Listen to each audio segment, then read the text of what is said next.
Alam nyo, hindi lang sa isang magandang bagay ang magpapangiti, magpapasaya sa isang tao, kundi doon din sa pagpaparamdam. Yung ang alam mong ang babang-baba mo na, pero hindi ka pa rin dinadaw niya. Bagkus pa, inaangat ka niya at inalalayan ka. Yung ang tipong tilang walang-wala ka na at inanghina pa, at tila nawawalan ka na ng gana na mabuhay pa. Pero nagagawa pa rin niyang pangitiin ka at bigyan ng pag-asa dahil mahalaga ka sa kanya, dahil mahal ka niya. Yung ang turing niya sa'yo ay hindi lang kaibigan, kundi kapatid at higit pa nga dyan. Dahil mahal ka nga niya. Ang pagiging mag-iisang maalalanin, mapagkumbaba, mabait na tao yan. At huwag mong basta-basta isuko yan sa mundo, ipaglaban mo.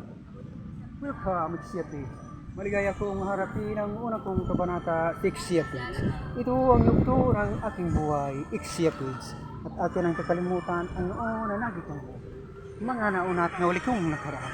Maraming salamat sa inyo, mga kaibigan. Salamat po. Salamat po sa manghang na panonood at pagtangkilik sa Dalabster Secret Love.